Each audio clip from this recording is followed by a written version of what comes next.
Oke, kita akan mulai. Kita punya bagian ke-18 daripada seri The Power of God unto Salvation. Kita sudah memasuki hari ke-7. Minggu lalu kita sudah masuk hari ke-7. Hari di mana pencipta kita, Tuhan Yesus, beristirahat pada hari ke-7. Dan kita akan lanjut bagian hari ke-7-nya dengan melihat arti daripada istirahat itu. Di Wahyu 14 kita tahu ada 144.000 yang berdiri di Bukit Sion bersama-sama dengan domba, dan mereka ini adalah 144.000 atau semua yang diselamatkan, kita sudah belajar. Dan di dahi mereka tertulis nama Bapa. Kita tahu nama adalah karakter, artinya mereka memiliki karakter Bapa di surga. Di Wahyu 7 ayat 4 dikatakan, dan Yohanes mendengar jumlah daripada mereka yang dimeteraikan, dan jumlahnya adalah 144.000 kan? Dan mereka dimeteraikan. Artinya untuk memiliki nama Bapa di dahi ialah untuk dimeteraikan di dahi. Jadi orang yang masuk kerajaan surga dan berdiri di Bukit Sion yang bisa masuk pintu gerbang dan berdiri di hadapan tahta Bapa kan, adalah orang-orang yang dimeteraikan. Kalau kita lihat di Great Controversy, bahwa meterai hukum God, meterai hukum God itu kita bisa temukan di hukum keempat daripada 10 hukum. Kita tahu hukum keempat itu adalah ingat hari Sabat untuk dipelihara kekudusannya. Jadi meterai Tuhan itu yang adalah nama Tuhan di dahi atau karakter Tuhan itu hanya bisa diterima di dahi orang-orang yang tentu saja memelihara 10 hukum, terutama hukum keempat. Kita tahu langgar satu langgar semua, khususnya adalah hukum keempat daripada 10 hukum. Dan hanya hukum inilah daripada 10 hukum yang menunjukkan nama dan title daripada pemberi hukum ini. Jadi hukum keempat memberikan nama dan title. Itu adalah dia punya meterai ya. Jadi nggak bisa orang yang melanggar 10 hukum, khususnya hari Sabat tentu saja, melanggarnya kalau dia sudah tahu yang benar dan dia tetap pilih yang benar kan, dia commit untuk commit sin kan. Jadi nggak bisa orang yang pilih untuk melanggar hukum keempat ini menerima meterai Tuhan di dahi mereka, karena meterai Tuhan ini kita dapati di 10 hukum dan di hukum keempat yang bicara tentang ingat hari Sabat. Dan hukum keempat itu menyatakan God sebagai pencipta dan Bapalah yang patut disembah di atas segala-galanya. Artinya 144.000 mereka acknowledge bahwa Bapalah yang menciptakan melalui anaknya sesuai dengan Kolose 1 ayat 16-17, Efesus 3:9. Dan mereka juga menyadari bahwa selain Bapa yang menciptakan melalui anak, Bapa lah yang patut disembah, sama dengan di Matius 4 ayat 9 dan 10 waktu Tuhan bilang pada setan, kamu hanya worship God dan Him alone shalt thou serve kan?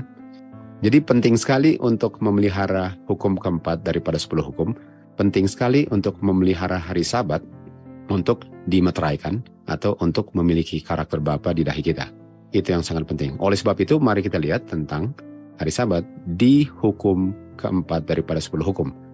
Kita mulai di Keluaran 20 ayat 8. Keluaran 20 ayat 8 mengatakan, ingat hari Sabat untuk dipelihara kekudusannya. Ingat hari Sabat. Ini kita sudah belajar tadi, ini sangat ada hubungannya untuk dimeteraikan kan? Ini sangat ada hubungannya untuk menjadi bagian daripada 144.000, artinya 144.000 tidak lupa hari Sabat. Dan hari Sabat ini Ibraninya H767, tapi didapati kata Syabat 7676 ini dari 7673. Jadi ingat hari Sabat, kita lihat di 7673 di sini. Dan 7673-nya kita temukan di Kejadian 2 ayat 2. Di Kejadian 2 ayat 2 dikatakan, pada hari ke-7 God mengakhiri pekerjaannya dari pekerjaan yang telah dia kerjakan. Dan God beristirahat. Nah, ini kata istirahat ini adalah 7673 yang tadi kita lihat adalah hari Sabat. Artinya hari Sabat, hari ke-7, kata lainnya istirahat. Karena 7673 dibilang di sini to keep the Sabbath. Dan itu istirahat. Artinya kata lain hari Sabat adalah istirahat. Artinya kalau dibilang ingat hari Sabat untuk bisa dipelihara kekudusannya, kata lainnya ialah jangan lupa untuk istirahat pada hari ke-7 kalau hari itu kamu pelihara kekudusannya. Artinya hari Sabat tidak bisa dipelihara kekudusannya kalau kita tidak beristirahat pada hari ke-7. Karena kata lain daripada hari Sabat adalah istirahat. Di Keluaran 20 ayat 10 dikatakan, hari ke-7 adalah hari Sabat daripada the Lord thy God. Nah, kita sudah tahu bahwa, kita sudah sering dengar bahwa argumentasi banyak orang, salah satunya ialah hari Sabat itu diberikan hanya untuk umat Israel. Sementara kita tahu bahwa hari Sabat sudah diberikan kepada Adam dan Hawa sebelum mereka jatuh ke dalam dosa. Dan di Eden itu nggak bisa dibilang ada orang Israel atau nggak bisa dibilang ada orang Yahudi kan. Itu sebabnya hari Sabat nggak bisa diberikan hanya untuk orang Yahudi atau Israel. Kalau hari Sabat itu sudah diberikan di Taman Eden sebelum Adam dan Hawa jatuh karena nggak ada orang Israel atau Yahudi di Taman Eden. Dan bukan hanya itu, dikatakan hari Sabat ini hari Sabatnya Jehovah God. Bukan hari Sabatnya orang Yahudi. Bukan hari Sabat orang Israel. The Sabbath of the Lord thy God. Ini God punya hari Sabat. Di Keluaran 31 ayat 13 dikatakan, verily sesungguhnya hari Sabatku kamu akan pelihara. Bukan hari Sabatmu, tetapi hari Sabatku. Artinya hari Sabat itu God punya hari Sabat yang diberikan kepada makhluk yang dia ciptakan. Di Yesaya 58 ayat 13 dikatakan, kalau kamu berpaling kaki kamu dari hari Sabat, dari melakukan kamu punya kepelisiran pada hari kudusku. Artinya hari Sabat itu God punya hari Sabat. Itu bukan orang Yahudi punya, bukan orang Israel punya, bukan demikian. Itu Tuhan punya hari. Karena di 3 ayat ini kita bisa lihat dengan jelas bahwa hari Sabat itu adalah hari Sabatnya Jehovah God. Oke, jadi mari kita lihat. Jadi itu adalah hari Sabatnya Tuhan yang kita harus pelihara. Artinya Tuhan memberikan hari Sabat untuk kita pelihara keutuhan daripada hari Sabat itu. Itu diberikan kepada kita, tapi itu Tuhan punya. Jadi bukan hanya kita berhenti bekerja dari kita punya hari pekerjaan untuk 6 hari. Jadi hari ke-7 itu bukan hanya kita berhenti dari kita punya pekerjaan dan kita beristirahatnya pada hari ke-7 di mana Tuhan pun beristirahat pada hari ke-7 itu. Jadi bukan hanya kita istirahat sehingga kita tidur hari itu. Istirahat artinya boleh katakan tidur lah salah satunya kan. Jadi bukan hanya istirahat, tapi kita harus pelihara Tuhan punya istirahat itu. Karena itu Tuhan punya. Dan kalau hari Sabat kata lainnya istirahat, dan itu Tuhan punya istirahat, kita harus jaga Tuhan punya istirahat.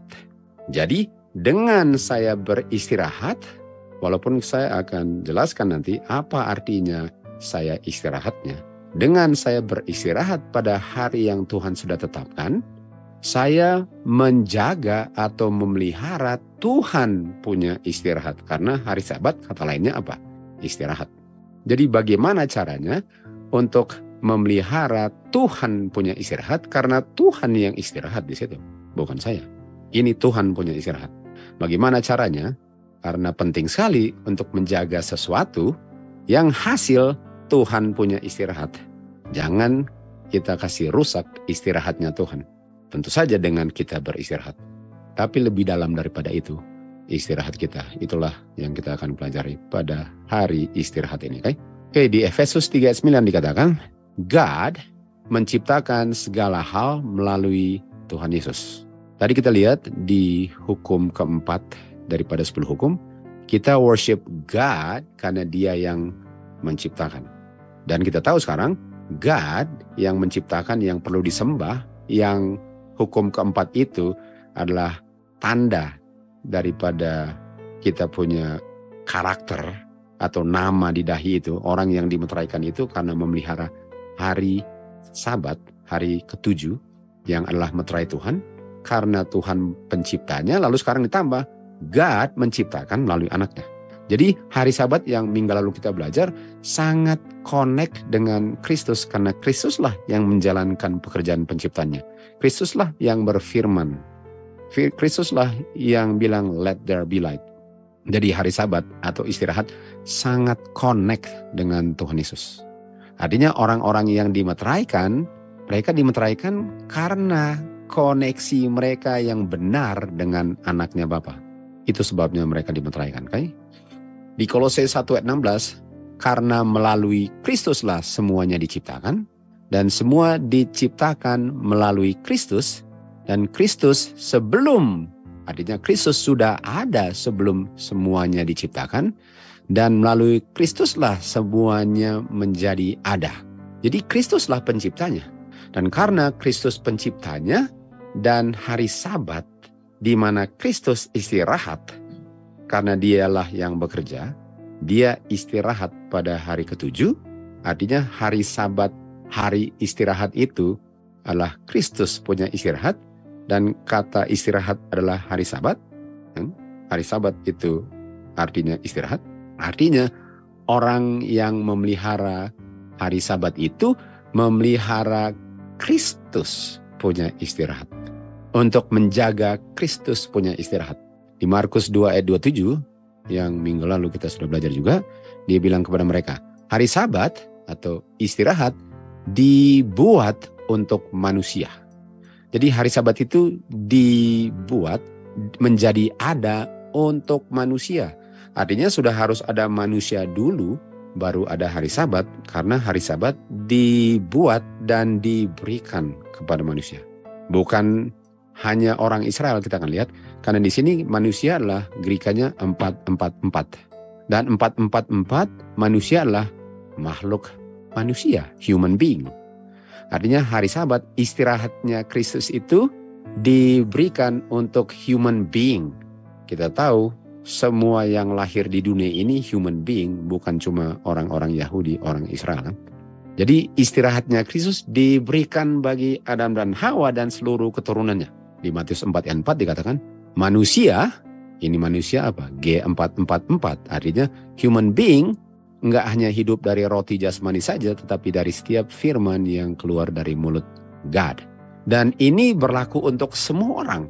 Ini pernyataan ini enggak hanya berlaku untuk orang Yahudi atau orang-orang tertentu kan, atau orang Israel. Ini berlaku untuk semua yang mau selamat. Artinya hari Sabat diberikan untuk semua yang mau selamat. Artinya semua yang selamat perlu memiliki karakter Bapa. Artinya semua yang selamat perlu memelihara hari Sabat. Semua yang mau diselamatkan dan akan diselamatkan adalah mereka yang memelihara pencipta punya istirahat. Atau keep the Sabbath day holy. Kejadian 1:26 dikatakan, Bapa bilang kepada anaknya, mari kami membentuk manusia. Dan kata manusia adalah human being atau mankind. Kita tahu Adam dan Hawa adalah Adam atau mankind, dia punya nature kan. Jadi ini sudah diberikan kepada Adam dan Hawa. Ini Tuhan punya dan diberikan untuk dipelihara istirahatnya Kristus. Dan oleh sebab itu Markus 2 ayat 28 dikatakan, oleh sebab itu Tuhan Yesus adalah Tuhan daripada hari Sabat. Karena itu Tuhan Yesus punya. Dia masternya daripada hari Sabat. Dan kalau itu diberikan kepada manusia, Tuhan Yesus menciptakan manusia. Tuhan Yesus di atas segala-galanya kalau bicara tentang hari Sabat dan bicara tentang manusia, walaupun kita tahu Bapa adalah sumber dari segala-galanya. Jadi Tuhan Yesus punya istirahatlah yang dipelihara waktu manusia istirahat. Nah, sekarang pertanyaannya, bagaimana dan kita memelihara istirahatnya daripada God ini? Dalam hal ini Kristus, bagaimana kita memeliharanya? Oke, kita mau ke Yohanes 4 ayat 24. Kalau kita pakai King James di situ, kita tahu cerita Tuhan Yesus ke Samaria. Dia bertemu dengan wanita Samaria di situ kan. Dan dia bilang apa? God is a spirit. Mereka yang worship dia harus worship dia di dalam roh dan di dalam kebenaran. Saya mau ambil dari English Standard Version, ESV. Karena ini akan lebih masuk akal kalau kita lihat selanjutnya. Kan? Di sini dikatakan God is spirit. Nah, mari kita lihat bedanya. Kalau God is a spirit, itu seakan-akan God itu yang Tuhan Yesus bilang kepada Nicodemus adalah satu essence yang pervaded nature gitu kan. Kayak angin. Tapi kalau bilang God is spirit, artinya bisa menjadi beda. Artinya bisa menjadi God itu oknum spiritual, bukan oknum physical kan. Itu kalau God is spirit kan. God is a spiritual being, bukan a physical being. Jadi ada dua macam being yang kita sedang lihat di sini. Manusia physical being, God spiritual being. Itu bedanya, oke? Itu bedanya. Nanti kita akan uraikan supaya nggak ada salah paham di sini. Jadi Bapa itu God is spirit. Lebih masuk akal daripada dibilang God is a spirit. Nah, kata di Ibrani 1:3 dikatakan Tuhan Yesus yang adalah brightness daripada kemuliaan Bapa dan express image, kembar daripada His person. His person ini Bapa punya person. Kita tahu personality itu kan. Personality adalah individuality. Jadi Tuhan Yesus itu express image dari being yang spiritual.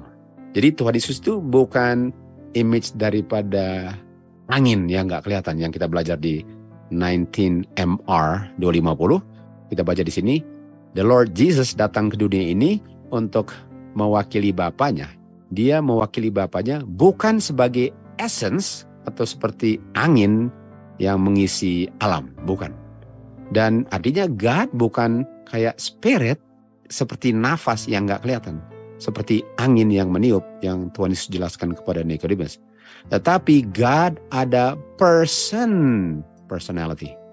God ada dia punya personality kan. Waktu kita baca tadi bahwa God is spirit, itu nggak bilang bahwa tuh Bapa itu seperti angin, nggak kelihatan. God is spirit adalah God itu adalah makhluk yang spiritual, bukan makhluk yang physical seperti manusia.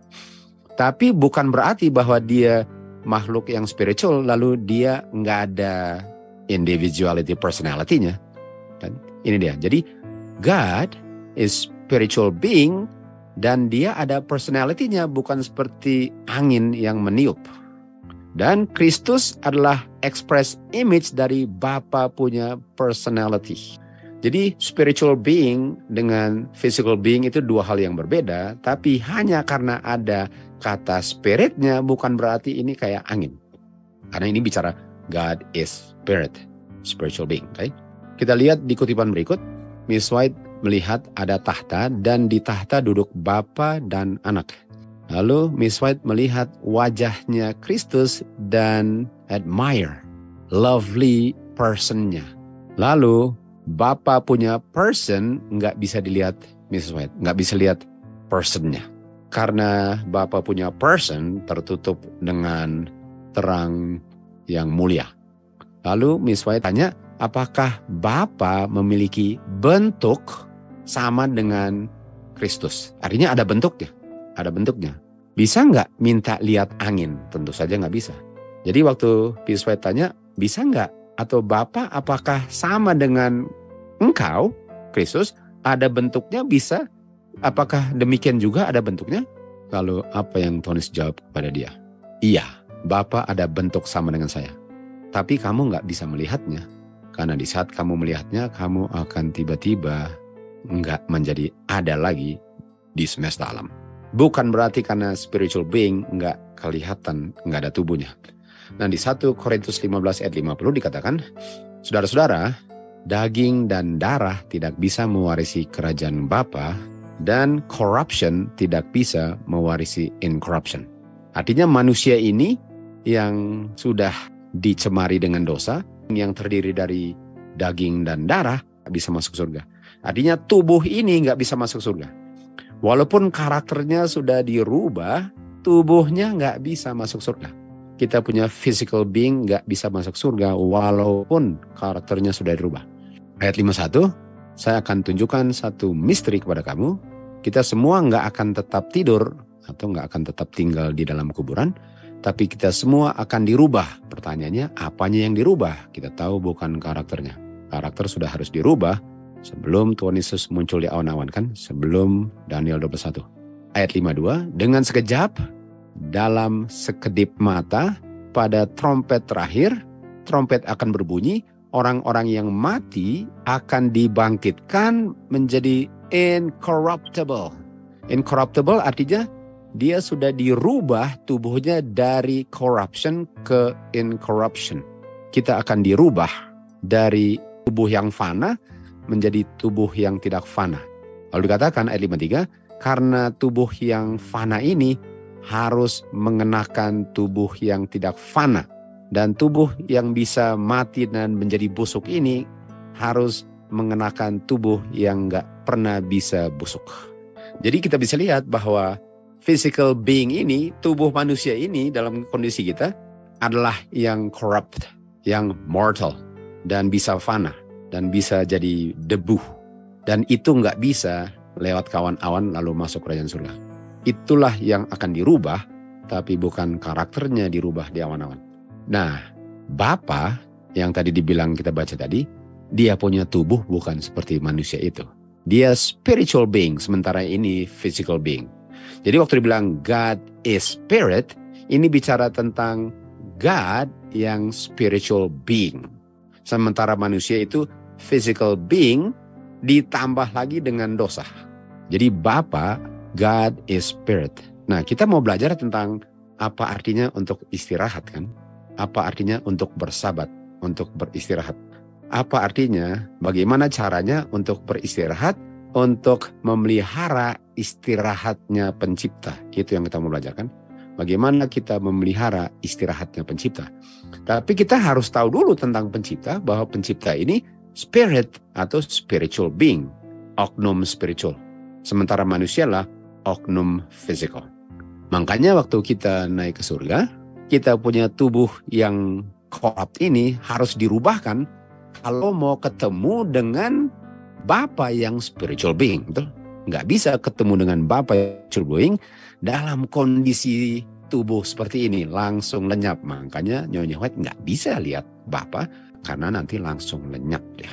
Kita lanjut di Lukas 24 ayat 37, di ruangan atas, setelah perjalanan ke Emmaus kan, di ruangan atas, mereka ketakutan, mereka semua ketakutan, karena mereka pikir mereka melihat spirit.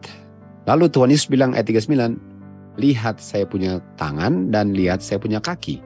Ini saya ada tangan dan saya ada kaki. Artinya roh ada nggak kaki dan tangan? Nggak ada. Lalu bilang apa? Jamahlah saya, lihat roh nggak bisa dijamah.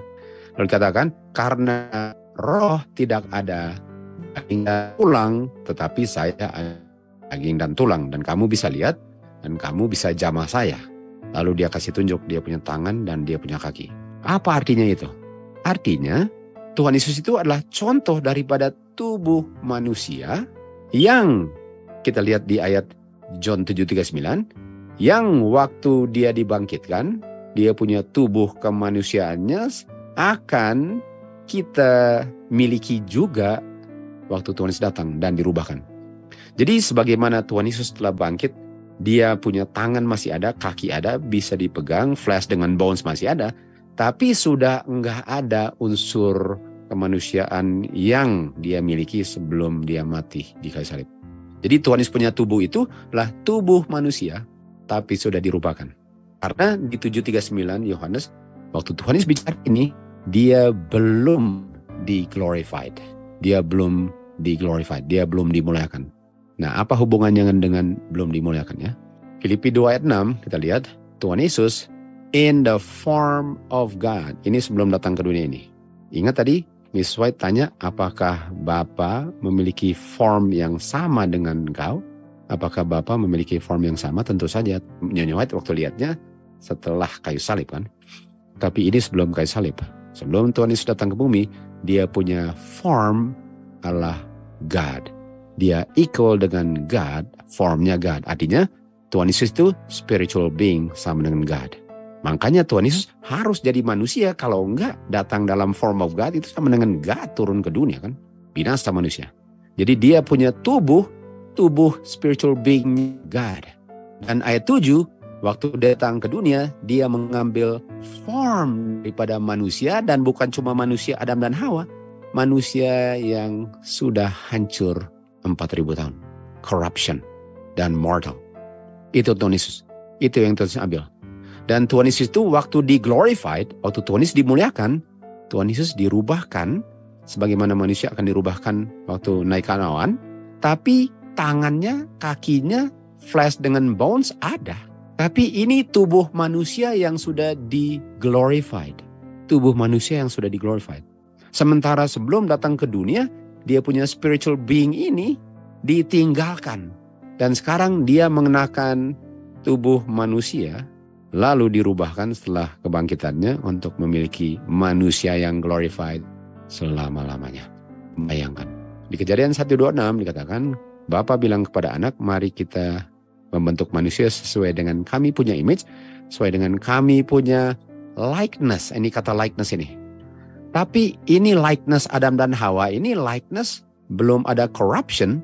Sementara Tuhan Yesus mengambil likeness of Adam dan Hawa 4.000 tahun setelah corruption. Roma 3:23 dikatakan, kita semua telah berdosa dan sudah kehilangan kemuliaan. Sudah kehilangan kemuliaan, sudah dipenuhi dengan semar dosa. Kita baca di Desire of Ages, adalah hampir satu penghinaan yang tidak ada ujung kekekalan penghinaannya untuk anak Bapa untuk mengambil nature-nya manusia. Bukan hanya nature-nya manusia, tubuh manusianya juga menjadi physical being. Dan itu pun penghinaannya kalau dia ambil nature dan tubuh manusia yang dimiliki Adam sebelum dia berdosa. Sebelum berdosa ini nggak ngomong 4.000 tahun. Tetapi Tuhan Yesus menerima kemanusiaannya dan tubuh manusianya setelah dilemahkan 4.000 tahun dalam dosa. Seperti setiap anak Adam menerima hasil pekerjaan daripada hukum hereditary, yaitu diwarisilah semua kelemahan-kelemahannya.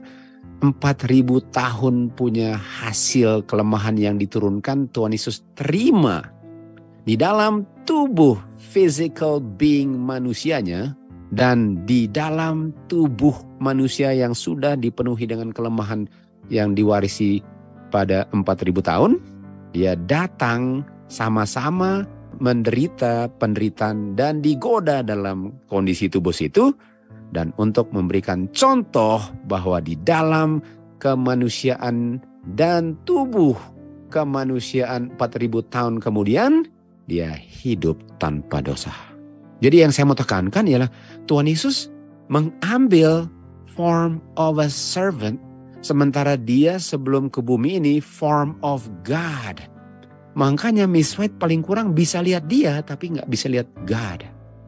Apakah Adam dan Hawa bisa melihat Tuhan Yesus waktu kunjungi Taman Eden sebelum berdosa? Bisa. Tapi Tuhan Yesus belum jadi manusia. Jadi manusia nanti, kalau sudah dirubahkan, bisa nggak lihat God nanti? Bisa. Sekarang belum bisa. Makanya akan dirubah di awan-awan nanti kan. Lalu di Desire of Ages 25 paragraf, Bapa memberikan satu-satu anaknya yang digaten untuk menjadi satu dengan keluarga manusia, dan untuk selama-lamanya akan mempertahankan human nature dan dia punya form of man-nya. Tuhan Yesus nggak pernah akan kembali ke form of God. Nggak pernah akan kembali ke yang kita mengerti sebagai spiritual being daripada Bapa itu, yang dia miliki sebagai anaknya. Dia mengambil form of man untuk selama-lamanya, dan waktu kembali ke surga, formnya sama, bedanya glorified body. Dan kita pun kalau mau ke surga harus memiliki glorified body-nya yang Kristus miliki waktu naik ke surga. Kalau mau lihat Bapa dan nggak mati. Jadi God is spirit, artinya God itu spiritual being, tapi ada tangan, kaki, mata, semua. Itulah kita dibentuk sesuai dengan itu. Kebangkitan Tuhan Yesus adalah simbol daripada kebangkitan terakhir dari semua yang tidur di dalam Kristus. Wajah juru selamat yang bangkit, cara-caranya, bicaranya, semua akan dikenal oleh murid-muridnya. Jadi murid-murid kenal Tuhan Yesus sebagaimana mereka kenal sebelum dia mati di kayu salib. Enggak ada bedanya. Apa dan bedanya? Waktu Tuhan Yesus bangkit dari kematian, demikian juga semua yang tidur di dalam dia akan dibangkitkan. Jadi sebagaimana Tuhan Yesus dibangkitkan, semua nanti akan dibangkitkan seperti Tuhan Yesus. Kita semua akan dikenal teman-teman kita. Jadi waktu bangkit, orang gak bisa bilang, wah sudah beda, siapa kamu? No, semua akan kenal saya. Masih ada tangan, masih ada kaki. Sebagaimana murid-murid pun kenal Tuhan Yesus. Sebelum mereka mati, sebelum mereka dirubahkan, mereka punya tubuh sudah deform, bentuknya sudah nggak betul, sudah bengkok sini, bengkok situ, penuh dengan penyakit, sudah nggak lurus lagi tulangnya. Dan tubuh yang mortal ini, yang bisa fana, waktu dibangkitkan, mereka dibangkitkan dalam kesehatan yang sempurna, dan simetri tubuhnya, dan tubuh yang sudah dimuliakan dengan identitas mereka dengan sempurna dijaga waktu mereka tidur di kubur. Artinya kita punya karakter dijaga. Dan waktu orang-orang yang tidur dalam Kristus dibangkitkan, tubuhnya dirubah sama dengan tubuh Tuhan Yesus, lalu dikembalikan identitas karakter sempurnanya, baru bisa naik ketemu Bapa di surga. Kita semua akan dikenal dari kita punya bentuk feature. Semua akan kenal saya. Semua akan kenal karena waktu lihat Tuhan Yesus, mereka tahu ini Tuhan Yesus. Masih sama, bedanya tubuhnya sekarang glorified body. Nah, apa ini hubungannya dengan istirahat?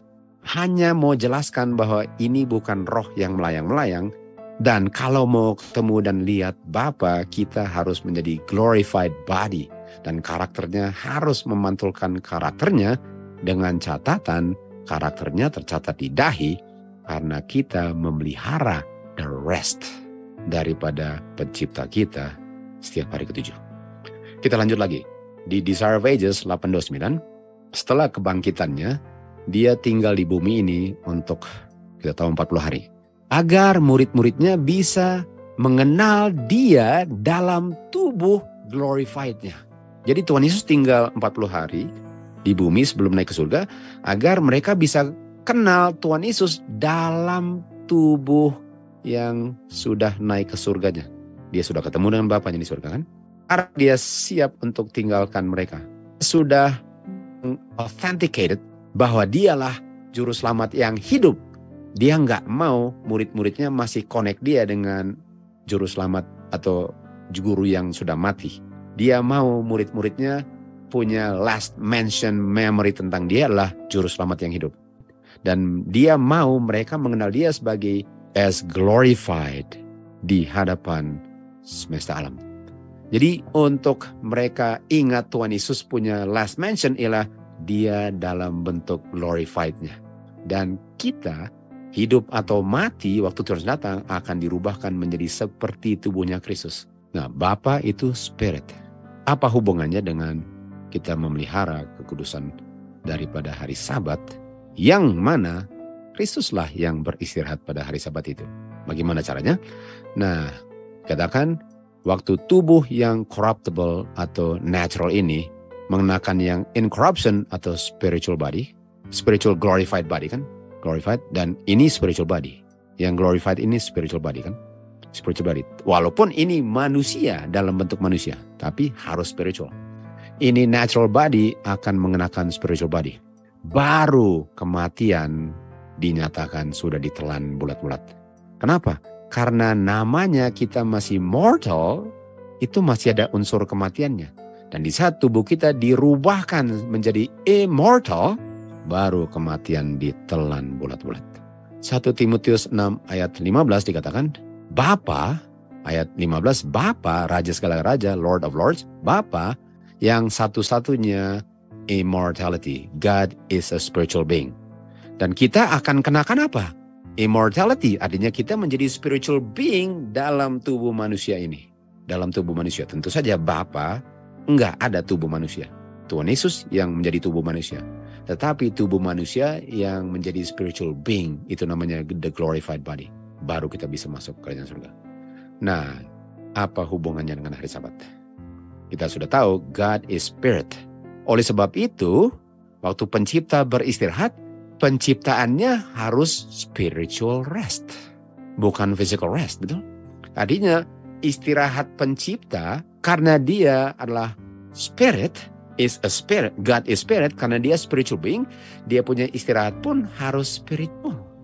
Artinya orang-orang yang akan dimeteraikan, orang-orang yang akan memiliki karakter Bapa, orang yang akan diangkat dan dirubah tubuhnya di awan-awan, yang mana karakternya sudah dibentuk sebelum tutup pintu, semua memelihara hukum keempat, dan untuk menjaga pencipta punya istirahat, kita harus beristirahat secara spiritual. Dengan istirahat spiritual lah, kita bisa memelihara istirahat pencipta kita yang spiritual. Di Yesaya 40 ayat 28 dikatakan, Everlasting God, Jehovah God, pencipta segala-galanya, enggak letih dan enggak capek waktu dia menciptakannya. Ini menunjukkan bahwa pekerjaan penciptaan bukan physical work. Karena kalau physical work, itu menunjukkan capek dari kerja. Dan kalau enggak capek, artinya dia punya pekerjaan menciptakan spiritual. Dan kalau pekerjaannya spiritual, tentu saja istirahatnya pun enggak bisa istirahat physical, tapi istirahatnya spiritual. Artinya untuk kita memiliki meterai Tuhan, kita harus memelihara istirahat spiritual dengan kita istirahat spiritual. Oleh sebab itu, pekerjaan penciptaan bukan pekerjaan yang physical, tetapi bukan main spiritualnya. Kita akan buktikan bahwa pekerjaan spiritual akan menghasilkan istirahat yang spiritual. Di Mazmur 33, 6 dan 9 dikatakan, oleh firman semua diciptakan. Dia berfirman, semua menjadi ada. Jadi pekerjaan Tuhan apa? Berfirman. Dan apa artinya untuk berfirman? Dengan berfirman semua diciptakan, dan perkataan-perkataan atau firman yang aku ucapkan adalah spirit. Artinya waktu Tuhan berfirman, itu pekerjaan spiritualnya. Itu sebabnya istirahatnya harus spiritual.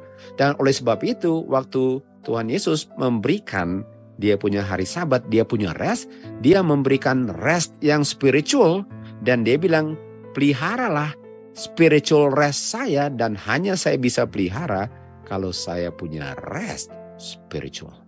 Nanti kita akan lihat apa artinya rest spiritual. Artinya untuk memelihara God punya hari Sabat atau rest, ialah untuk kita spiritual rest. Hari Sabat ini bukan hanya physical rest, tapi spiritual, betul, kita beristirahat dari physical rest. Tapi bukan itu yang dia punya utama untuk menjaganya, karena itu harus kita spiritual rest. Kalau mau menjaga yang spiritual. Walaupun kita physical rest, kita akan lihat kenapa kita physical rest.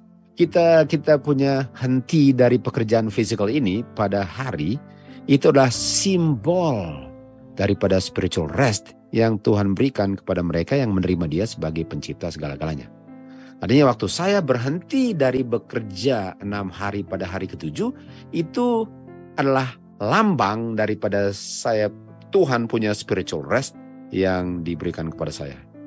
Artinya kita punya rest pada hari ke-7, selain physical, harus juga spiritual. Nggak cukup hanya physical. Nggak cukup untuk nggak kerja physical pada hari Sabat, kita harus spiritual rest. Artinya nggak ada pemeliharaan hari Sabat yang sesungguhnya tanpa peristirahatan yang spiritual. Karena spiritual rest itu hasil pekerjaan yang spiritual, karena God is spirit. Nah, mari kita lihat apa artinya spiritual rest. Yesaya 58 ayat 13 dikatakan, kalau kamu berpaling kakimu daripada hari Sabat, dan berpaling dari melakukan kepelisiran kamu pada hari kudusku, menyatakan bahwa hari Sabat itu adalah sukacita dan penuh dengan kehormatan, baru kamu akan bersukacita di dalam Tuhan. Jadi apakah ada sukacitanya enggak? Atau hari Sabat cuma tidur 1 hari? Enggak kan? Jadi istirahat itu Roh Nubuat bilang di Roh Nubuat, tulisannya dibilang hari Sabat itu bukan untuk 1 hari tidur. Bukan itu maksudnya istirahat. Kita harus delight, bersukacita dalam Tuhan. Nah, apa artinya bersukacita dalam Tuhan?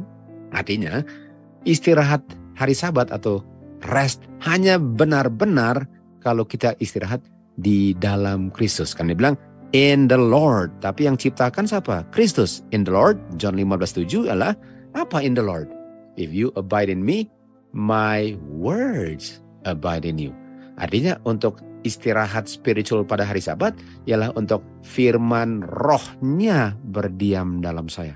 Roh Kristus berdiam dalam saya. The third person of the Godhead. Yesaya 40 ayat 8 dikatakan, I delight, ini kan, saya suka, saya senang untuk melakukan kehendak-Mu, oh Bapakku, karena hukum-Mu tertulis di dalam hatiku. Artinya untuk beristirahat pada hari Sabat secara spiritual, saya harus bersukacita di dalam Tuhan, dan itu hanya bisa terjadi kalau firman-Nya berdiam dalam saya, dan hukum-Nya berdiam dalam saya, baru saya bersukacita untuk melakukan kehendak-Nya. Ini istirahat yang perlu kita alami kalau mau dimeteraikan di dahi kita. Yohanes 4 ayat 34 dikatakan, waktu Tuhan Yesus bicara kepada orang Samaria, dia bilang apa? Murid-murid datang lalu bilang, makan guru. Apa Tuhan Yesus bilang? Makananku ialah untuk melakukan kehendak Bapa yang mengirimku. Nah, untuk melakukan kehendak Bapa apa? Itu sukacita. Artinya istirahat pada hari ke-7 hanyalah istirahat spiritual kalau saya melakukan kehendak Bapa dan untuk menyelesaikan pekerjaan Bapa. Artinya istirahat yang menghasilkan meterai di dahi ialah waktu saya melakukan kehendak Bapa. Firman-Mu atau hukum-Mu aku sembunyikan di dalam hatiku agar aku tidak berdosa terhadap Engkau. Artinya untuk melakukan kehendak Bapa, untuk bersukacita di dalam Kristus, firman-Nya, hukum-Nya di dalam hati saya, tujuannya untuk tidak berdosa. Jadi tujuannya bukan hanya untuk tidak bekerja, tapi untuk tidak berdosa. Nah, mari kita lihat contoh daripada cerita ini. Di Yohanes 5 ayat 8, Tuhan Yesus bilang kepada dia, bangkit, gulung tikarmu dan jalan. Ini Tuhan Yesus bilang kepada orang yang lumpuh kan, bangkit, gulung tikar, dan jalan. Dengan segera orang itu menjadi sembuh, dan dia gulung tikarnya dan dia jalan, dan dia jalan itu pada hari Sabat. Tunggu, hari Sabat adalah hari apa? Hari melakukan kehendak Bapa dan menyelesaikan pekerjaannya, betul? Ini kan hari Sabat. Ayat 10, oleh sebab itu orang-orang Yahudi bilang kepada dia yang disembuhkan, ini kan hari istirahat. Kamu nggak boleh dong sesuai dengan hukum untuk pikul tikarmu. Ayat 16, oleh sebab itu orang-orang Yahudi menganiaya Tuhan Yesus dan mau membunuh Tuhan Yesus karena dia melakukan pekerjaan pada hari Sabat. Nah, artinya orang Yahudi bilang Tuhan Yesus tidak istirahat. Mereka sedang fokus apa? Tidak istirahat pekerjaan fisikal. Padahal Tuhan Yesus istirahat di hari ke-7 minggu pertama apa? Istirahatnya apa? Spiritual. Orang-orang Yahudi bilang, kenapa kamu nggak istirahat physical? Padahal Tuhan Yesus kerjanya apa? Spiritual, sehingga istirahatnya spiritual. Lalu mereka tuduh Tuhan Yesus untuk bekerja physical pada hari Sabat. Padahal Tuhan Yesus is Lord of the Sabbath karena pekerjaannya adalah spiritual dan istirahatnya spiritual. Apakah orang-orang Yahudi mengerti nggak istirahat spiritualnya? Waktu saya sembuhkan orang yang lumpuh, saya berfirman kan? Saya bicara. Saya nggak tebang pohon dan bakar api. Saya berfirman. Saya bicara. Dan saya bilang apa? Bangkit, gulung tikar, dan jalan. Saya berfirman, boleh dikatakan nggak keluar keringat, betul? Nggak ada capeknya di situ kan? Itu pekerjaan spiritual. Dan dia bilang apa? Bapakku bekerja spiritual sampai yang saya lakukan, lalu yang saya lakukan adalah pekerjaan Bapa yang spiritual. Lalu kamu tuduh saya untuk melanggar karena saya melakukan physical. Artinya orang-orang Yahudi ini, apakah mereka mengerti tentang pekerjaan spiritual? Apakah istirahat mereka menghasilkan meterai atau enggak? Jadi kita bisa lihat kutipan berikut ini sangat penting untuk mendedikasikan jam-jam pada hari Sabat yang kudus untuk relief of suffering humanity. Artinya penting untuk menggunakan hari Sabat yang kudus pun untuk menolong orang untuk mengurangi penderitaannya. Artinya boleh nggak untuk tolong orang kalau dia sedang menderita pada hari Sabat? Boleh. Buktinya Tuhan Yesus tolong orang yang menderita dan dia berfirman kan, itu pekerjaan spiritual. Dan Tuhan Yesus sedang tolong dia punya kebutuhan. Tentu saja Tuhan Yesus bukan hanya sembuhkan fisikal, tapi orang itu harus percaya dia kan. Jadi penting, nggak ada salahnya untuk menggunakan waktu pada hari Sabat untuk menolong orang untuk melepaskan beban penderitaannya. Lalu dikatakan, tetapi uang yang diterima, kalau menerima uang, harus digunakan untuk menolong orang miskin yang bisa benefit daripada uang itu seandainya dia perlu pertolongan. Nah, ini sering digunakan oleh banyak orang yang bilang boleh nggak kerja hari Sabat dengan catatan saya kerjanya di rumah sakit dan gajinya nanti dikasih ke gereja, tapi saya kan ke sana untuk menolong orang sakit dan menggunakan kutipan itu. Dokter-dokter harus ada hikmat dan pengalaman dan sangat teliti sebagai orang yang health reformers. Dan mereka akan selalu mendidik dengan prinsip dan contoh kepada mereka punya pasien-pasien untuk tidak menggunakan obat-obatan. Jadi nomor 1 untuk tolong orang nggak menderita, jangan kasih apa? Jangan kasih obat-obatan. Karena mereka sangat mengetahui bahwa penggunaan obat-obatan walaupun untuk waktu yang sementara bisa menghasilkan orangnya tidak menderita, tetap waktu saya kasih masuk obat-obat itu, saya sedang menanamkan ke dalam sistem tubuhnya kesukaran dan penderitaan yang lebih parah nanti. Dan mereka nggak pernah bisa sembuh untuk seumur hidup mereka dari cara saya untuk menolong dia tidak rasa sakit dengan saya kasih obat-obatan. Tentu saja ini obat-obatan bukan alamiah kan. Apakah boleh pada hari Sabat bekerja dan menggunakan alasan bahwa saya mau tolong orang supaya tidak menderita kalau yang saya kasih adalah drugs? Ini nggak menolong dia, ini malahan membuat lebih parah, betul? Harusnya alam diberikan pekerjaan, kesempatan untuk melakukan pekerjaannya. Dan penyebabnya harus disingkirkan secara alamiah dengan cara yang sudah diberikan.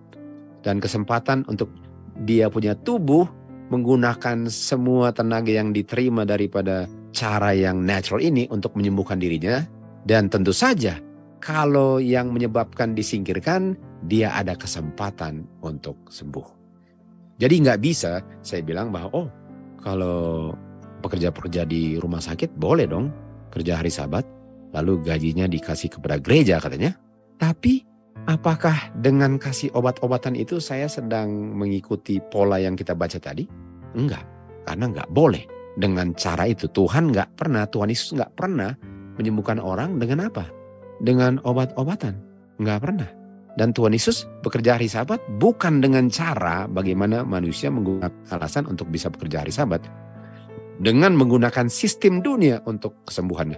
Orang-orang yang sakit harus diberikan pengetahuan bahwa ada keuntungannya untuk mendapat berkat daripada nature yang Tuhan telah siapkan. Dan yang paling efektif daripada ini adalah air. Menggunakan air, menggunakan matahari, masuk ke dalam ruangan orang-orang yang sakit, living outdoors sesering mungkin. Artinya jangan tinggal di rumah terus. Itu yang membuat orang lemes, malas dan semua itu. Dengan buka jendela, keluar, olahraga, jalan di udara terbuka, itu dia punya remedy. Bukan main telan aja atau main suntik aja kan. Dan healthful exercise, makan dan minum makanan yang dipersiapkan dengan baik. Daripada untuk langsung lari ke obat-obatan yang nature-nya sangat mengerikan dan membuat tubuhnya menderita dan gak pernah akan bisa luput tubuhnya dari penderitaannya. Banyak orang punya penyakit yang tidak henti-hentinya gara-gara mereka mau cepat sembuh, malahan tambah lama sakitnya. Mereka akan telan apa saja, obat apa saja yang mereka nggak bisa tahu apa artinya dari resep-resep yang diberikan oleh dokter-dokter yang nggak percaya Tuhan. Sementara mereka punya pengetahuan bahwa mereka sedang memanjakan dirinya dalam mereka punya nafsu makan, yang kalau mereka mengerti itulah sebabnya mereka menderita. Jadi nggak bisa menggunakan hari Sabat untuk boleh bekerja kalau saya menggunakan sistem penyembuhan dunia. Itu nggak berlaku. Nggak bisa gunakan tulisan orang buat dan diaplikasikan untuk menolong orang lalu gajinya diberikan kepada siapa saja kalau caranya bukan cara yang Tuhan sudah berikan. Dikatakan di sini, obat-obatan nggak pernah menyembuhkan penyakit. Nggak pernah. Obat-obatan itu hanya menggantikan bentuk dan lokasi penyakitnya. Jadi kalau tadi penyakitnya di kepala, sekarang penyakitnya pindah ke tempat lain. Sekarang penyakitnya di tempat lain, lalu ambil obat lagi, sekarang dia pindah lagi. Jadi waktu kita kasih masuk obat-obat ke dalam tubuh kita, mungkin sementara hilang rasa sakitnya. Tetapi ada perubahan. Perubahannya bukan tambah sembuh, tapi penyakitnya nggak pernah disembuhkan. Akan muncul dalam bentuk yang lain. Penyakit-penyakit ini bisa seakan-akan hilang waktu ambil obat-obatan, tapi akan muncul kembali dalam bentuk yang lain seperti sakit kulit, sakit mah, sakit dia punya sendi-sendi, dan kadang-kadang sangat membahayakan dan bisa mati orangnya. Hanya karena telan sesuatu yang bukan cara Tuhan untuk sembuhkan. Dan orang ini ujung-ujungnya biasanya mati. Jadi dengan hanya mau hilang rasa sakit, saya bayar dengan kehidupan saya. Jadi Tuhan Yesus waktu bekerja hari Sabat, dia bekerjanya bukan seperti orang-orang bekerja dengan cara dunia. Dia punya pekerjaan spiritual work. Karena dia adalah spiritual. Ada roh Bapa berdiam dalam Tuhan Yesus. Di Markus 5 dikatakan ada seorang wanita yang ada persoalan dengan perdarahan untuk 12 tahun. Dan dia menderita banyak hal waktu dia kunjungi dokter-dokter. Jadi dengan menderita, dengan dia kunjungi dokter-dokter, malahan habis uangnya dan tidak tambah baik, malahan tambah parah. Apakah pernah orang kunjungi Tuhan Yesus lalu tambah parah? Enggak pernah. Waktu dia mendengar tentang Tuhan Yesus, dia datang dan menjamah jubahnya. Lalu Tuhan Yesus bilang apa? Iman kamulah kenapa kamu sembuh. Iman diperoleh dengan mendengar akan firman Tuhan. Bukan menelan sesuatu yang warnanya menarik, malahan mematikan. Tuhan Yesus punya pekerjaan ialah pekerjaan untuk melakukan kehendak Bapa. Hari Sabat, istirahat itu melakukan kehendak Bapa. Dan orang-orang Farisi nggak ngerti itu. Sementara Tuhan Yesus sedang menunjukkan, memberikan contoh kepada orang berdosa bagaimana memelihara hari Sabat ialah untuk peduli kepada yang diciptakan. Mereka mau bunuh Tuhan Yesus karena katanya Tuhan Yesus tidak beristirahat. Sementara hari Sabat itu istirahat itu diberikan Tuhan Yesus kepada manusia. Lalu mereka tuduh dia untuk tidak beristirahat pada hari Sabat. Mari kita lihat peristirahatan orang Farisi. Tuhan Yesus bilang, saya tahu kamu keturunan Abraham, tapi kamu mau bunuh saya. Karena saya punya spirit tidak kamu terima dalam kamu. Nah tadi dikatakan, I delight to do thy will, oh my God. Saya senang untuk melakukan kehendak-Mu karena firman-Mu di dalam aku. Itu caranya untuk beristirahat pada hari Sabat ialah untuk firman Tuhan berdiam dalam saya dan melakukan kehendak Bapa. Sama dengan murid-murid bekerja dengan Tuhan Yesus pada hari Sabat, lalu mereka mau ambil gandum untuk makan, itu adalah istirahatnya surgawi yang nampaknya banyak orang tidak mengerti. Untuk melakukan kehendak Bapa. Pada hari Sabat Tuhan Yesus bilang apa? Bapa bekerja, saya bekerja pada hari Sabat. Untuk beristirahat ialah untuk melakukan kehendak Bapa. Nanti kita lihat lebih detail lagi apa kehendak Bapa. Lalu Tuhan Yesus bilang apa? 8:38, waktu mereka mau bunuh Tuhan Yesus, dia bilang apa? Saya bicara tentang apa yang saya lihat dari Bapa. Jadi yang saya lihat, saya cuma bikin apa yang Bapa bikin. Lalu Tuhan bilang, kamu bikin apa yang kamu lihat dari kamu punya Bapa. Artinya orang Farisi waktu mau bunuh Tuhan Yesus karena bekerja untuk tolong orang dengan cara pekerjaan spiritual itu mau bunuh itu adalah pekerjaan setan. Karena 8:44, kamu punya bapa adalah iblis, dia pembunuh.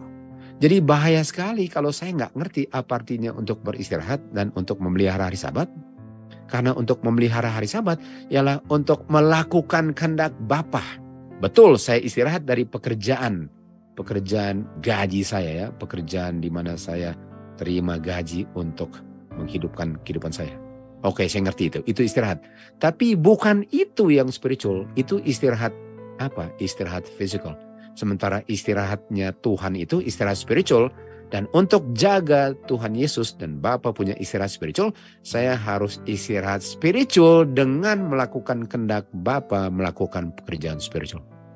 Itu artinya untuk beristirahat dan untuk dimeteraikan. Mari kita lihat kutukan dosa.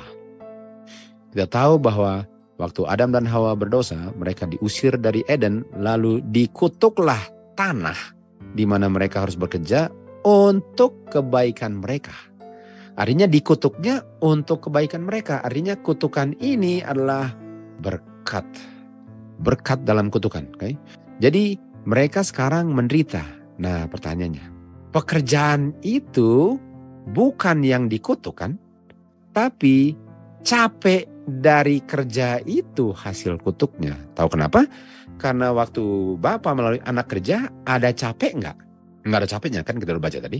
Mereka nggak capek. Artinya kalau capek hasil kerja yang capeknya itu hasil kutukannya, tapi kerjanya nggak pernah dikutuk. Yohanes 4:6 dikatakan, Tuhan Yesus capek dari perjalanannya dan itu sekitar jam 12. Tunggu, apakah Tuhan Yesus dikutuk? Enggak. Apakah pekerjaan Tuhan Yesus mengunjungi orang Samaria dikutuk? Enggak, pekerjaannya enggak dikutuk. Artinya capek itu adalah hasil kutukan, tapi kerjanya bukan yang dikutuk. Makanya Tuhan Yesus sebagai manusia yang sudah menerima warisan 4.000 tahun punya capek. Dan capek itu bukti bahwa ada yang dikutuk, tapi bukan pekerjaannya. Dan pekerjaannya Tuhan Yesus enggak pernah dikutuk, tapi hasil kerja Tuhan Yesus capek, dan capek itu hasil kutukan. Dan Yohanes 4:34 dikatakan, saya punya makanan adalah untuk melakukan kehendak Bapa dan menyelesaikan pekerjaannya walaupun Tuhan Yesus capek. Makanya Tuhan Yesus capek minta minum. Waktu di kapal dia ngantuk, dia tidur kan? Waktu Adam di Eden, apakah dia capek nggak waktu kerja? Enggak. Nah mari lihat di sini di Review and Herald. Tuhan mengetahui bahwa Adam nggak bisa senang tanpa kerja. Oleh sebab itu Tuhan memberikan dia pekerjaan yang menyenangkan untuk bisa dress dia punya Taman Eden. Tuhan tidak membentuk manusia hanya untuk merenungkan pekerjaannya. Oleh sebab itu, selain merenungkan pekerjaan Tuhan, dia memberikan tangan untuk dia bekerja. Demikian juga pikiran dan hatinya untuk merenungkan.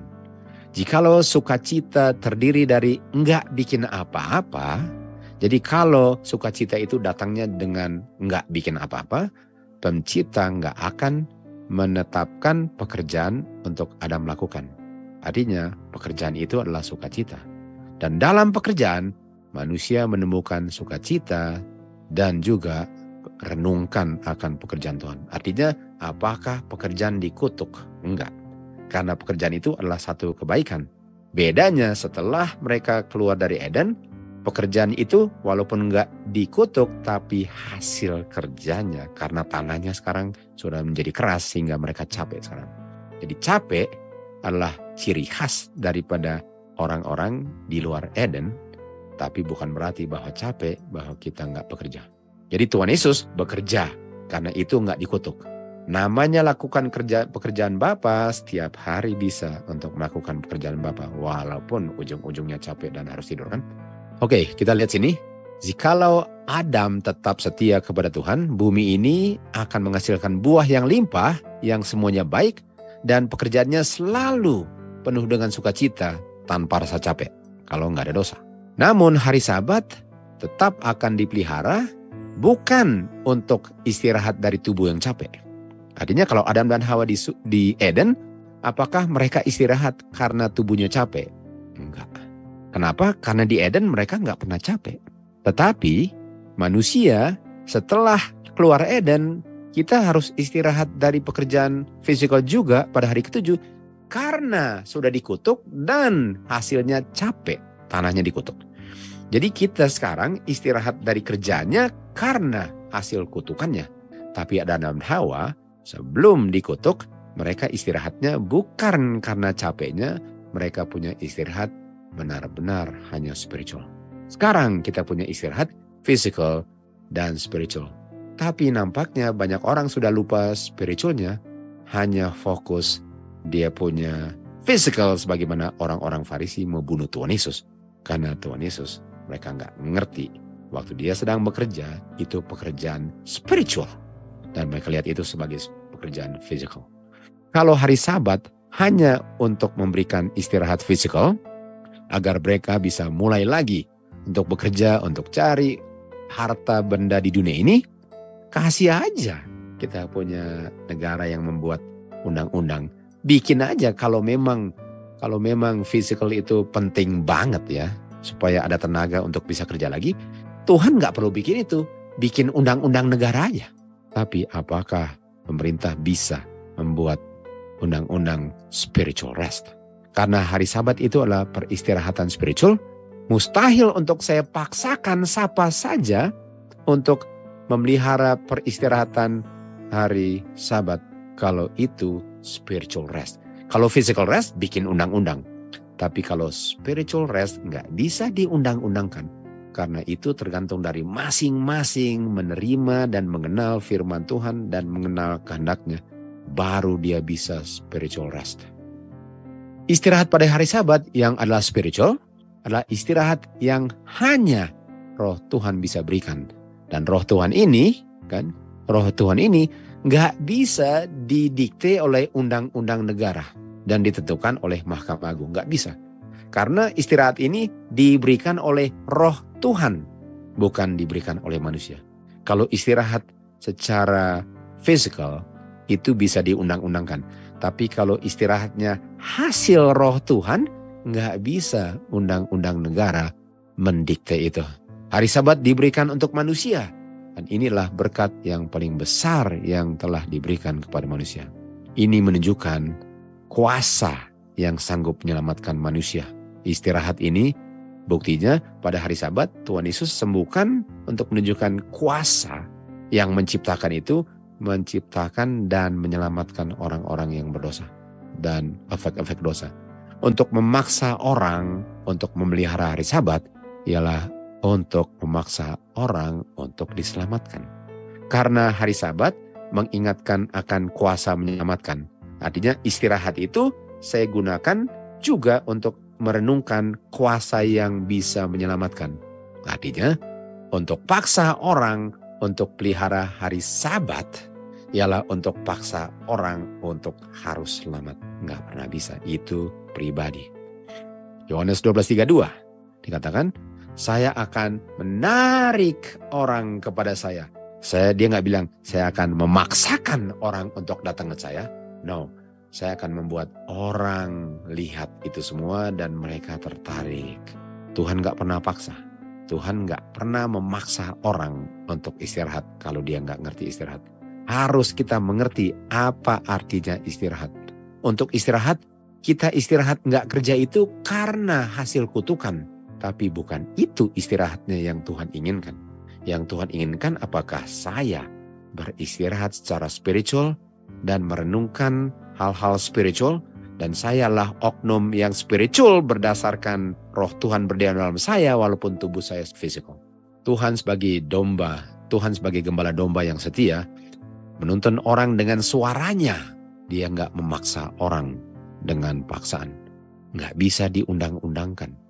Jadi kalau untuk ada undang-undang untuk memaksakan orang, kita tahu itu bukan istirahatnya Kristus pada hari ke-7. Yesaya 20 ayat 12. Aku memberikan hari-hari Sabatku untuk menjadi tanda. Tunjukkan kepada juru selamat kan. Menjadi tanda bahwa akulah yang sanctify kamu. Tadi dikatakan untuk disanctify itu bukankah hari Sabat disanctify. Kuasa Tuhan yang sanctify itu adalah kuasa spiritual. Dan saya harus spiritual untuk saya bisa disanctify karena saya tahu hari Sabat tanda bahwa Tuhan bisa sanctify saya. Peristirahatan hari Sabat bukan hanya waktu untuk merenungkan pekerjaan Bapa tanpa ada gangguan, tetapi untuk mengimpresi kita punya pikiran betapa kita butuh untuk percaya akan God. Orang Farisi yang penting gak kerja pada hari Sabat. Sementara Tuhan Yesus yang ditekankan ialah bagaimana kita perlu bergantung kepada God-nya. Dan bergantung kepada God itu ialah untuk percaya setiap firman yang keluar dari mulut Tuhan Yesus yang asalnya dari Bapanya. Sementara kita beristirahat pada hari ke-7 dari pekerjaan kita untuk menghasilkan uang untuk kebutuhan jasmani, kita diingatkan bahwa Tuhanlah sebenarnya yang memberikan makan kita. Jadi hari Sabat, waktu istirahat dari pekerjaan yang capek itu, jangan lupa lihat burung, karena waktu lihat burung itu mengingatkan bahwa Tuhanlah yang kasih makan saya lebih daripada pekerjaan saya yang memberikan makan saya di mana saya sedang istirahat dari pekerjaan itu. Itu spiritual. Spiritual ialah saya lihat kepada Tuhannya. Saya bukan istirahat hanya dari pekerjaan jasmani, tapi saya ingat bahwa Tuhan yang kasih makan saya. Sementara saya sedang istirahat dari pekerja yang kasih makan saya. Sementara kita beristirahat, kita harus ingat bahwa kita harus istirahat secara spiritual. Dan untuk istirahat dari spiritual ialah jangan berusaha untuk berbuat baik kalau itu hasil pekerjaan Tuhan. Itu spiritual. Jadi itu bisa berlaku kapan saja. Karena Tuhan punya kebaikan lah, hasil pekerjaannya lah yang diungkapkan dalam kehidupan saya. Jadi di saat saya bilang saya mau berbuat baik, itu sudah tidak istirahat. Karena yang berbuat adalah Tuhan. Saya hanya percaya sebagaimana orang yang lumpuh, Tuhan yang sembuhkan, bukan dia yang berusaha untuk berdiri sendiri. Itu yang kita harus renungkan untuk beristirahat pada hari ke-7. Matius 4 ayat 4 dikatakan, manusia bukan hanya hidup dari jasmani saja, roti jasmani, tapi manusia hidup dari setiap firman yang keluar dari mulut Bapa. Mengingatkan kita dengan Kejadian 27 kan? Karena di Kejadian 27 dikatakan manusia yang dari debu tanah menjadi manusia yang hidup oleh firman Tuhan, bukan oleh beberapa ketul roti. Artinya dasar kehidupan manusia adalah firman, bukan roti. Setelah dia menjadi makhluk yang hidup oleh firman, baru diberikan roti. Ingat hari Sabat. Ingat Kristuslah yang beristirahat spiritual rest setelah spiritual work-nya. Dan untuk memelihara spiritual rest-nya Kristus, saya perlu keep holy dengan saya beristirahat secara spiritual dengan melakukan kehendak Bapa. Hukum Tuhan adalah hukum yang mengungkapkan karakter Tuhan, khususnya pada hari Sabat. Dan hari Sabat itulah metrai, di mana itu adalah jantung hukum, dan itu menunjukkan kepada metrai yang akan ditulis di dahi semua orang yang diselamatkan. Orang-orang yang dimeteraikan adalah orang-orang yang memelihara hari Sabat sebagai hukum keempat dan beristirahat spiritual untuk memelihara spiritual rest daripada Pencipta. Tidak semua orang akan menerima meterai di dahi mereka, sementara karakter dahi mereka tidak memantulkan karakter Bapa. Kenapa? Karena bisa saja walaupun kita dari kecil sudah tahu harus beristirahat pada hari ke-7, yang kita tahu ialah hanya istirahat daripada pekerjaan fisik karena capek hasil kutukan Adam dan Hawa berdosa. Sementara kita nggak mengerti apa artinya istirahat secara spiritual, dan itulah yang menghasilkan umat Tuhan dimeteraikan. Dan kita harus di-cleanse dari semua noda-noda, dan di-cleanse caranya apa? Spiritual rest. Spiritual rest itu yang membawa cleansing. Apa artinya untuk di-cleanse? Agar kita di-sanctify dan di-cleanse. Tunggu, bukankah hari Sabat tanda kita di-sanctify? Artinya hari Sabat spiritual rest kita lah yang dimana kita sedang spiritually rest, noda-noda mulai di-cleanse.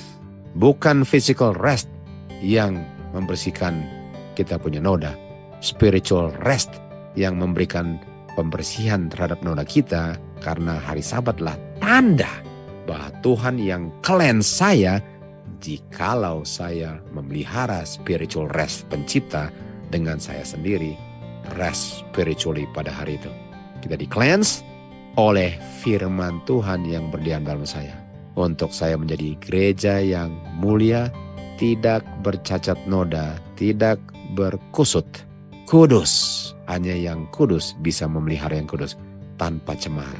Remember the Sabbath day to keep it holy.